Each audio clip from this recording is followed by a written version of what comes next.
তুমি আমার স্পাইডারম্যান কিভাবে স্পাইডারম্যান হলো এই গল্পটা তুমি বলো তো। ঠিক আছে, খুব লম্বা গল্প। হ্যাঁ, আগে স্পাইডারম্যান একটা পিটার পার্কার ছিল, ওর কাছে আগে কোনো শক্তি ছিল না। হ্যাঁ, তারপর লেন্স আসতো না। হ্যাঁ, আর তারপরে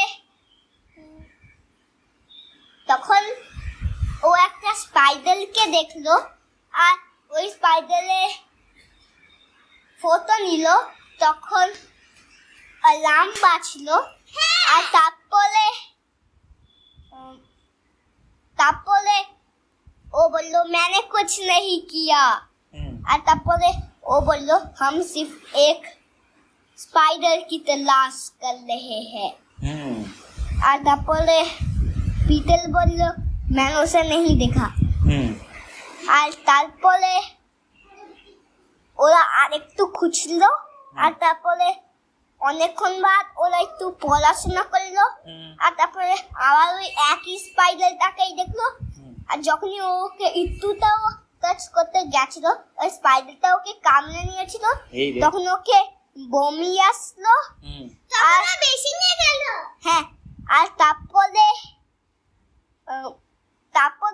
ও ওখানে বমি করলো, আর তারপরে ওকে জামা পরে গরম লাগছিল, এই জন্য জামা খুলে দিল। আর তারপরে ও বললো ये क्या हो रहा है। আর তারপরে ও দেখতে পেল কি ও উল্টো হয়ে চলতে পারছে। ওরে বাবা। আর তারপরে ওই যখন ফ্রেন্ড আসলো, তখন ও নিজের পুরো শরীরটাকে ছাদে দিয়ে দিয়েছিল। তারপরে যখনই ও চলে গেল, ও জাম্প করে নিচে এসে গেল। আর তারপরে ও বললো ये मेरे साथ ये क्या हो रहा है। আর তারপরে ও বুঝে গেল কি ওর কাছে একটা শক্তি এসেছে। তারপরে ও নিজের জন্য একটা স্যুট বানাতে লাগলো। আগের স্যুট স্পাইডারম্যানের মতন ছিল না, কিন্তু তারপরে স্যুট একদম স্পাইডারম্যানের মতন ছিল। একটা বিলেন ওই স্যুটটাকে ছিলে দিয়েছিল। হয়ে গেছে বলে দাও। হয়ে গেছে।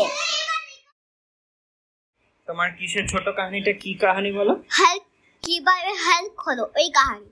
খুব ছোট, কিন্তু খুব ভালো সিনেমা হবে ওর। হ্যাঁ, আচ্ছা বলো। এবার আমি শুরু করছি। করো। হাল্ক স্কুলে একটা পড়াশোনা করতে পারছিল না, এজন্য ওকে এতটা রাগ আসলো কি পুরো টেবিলটাই ভেঙে গেল। হয়ে গেল? হ্যাঁ, বলে দাও। হয়ে গেছে।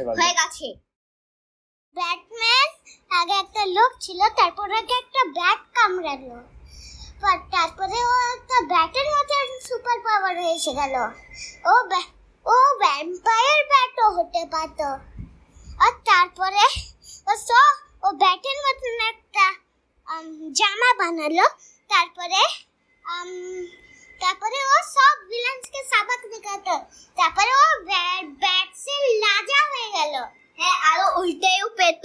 হ্যাঁ, হয়ে গেছে। হ্যাঁ, বলো। হয়ে গেছে। ফোন।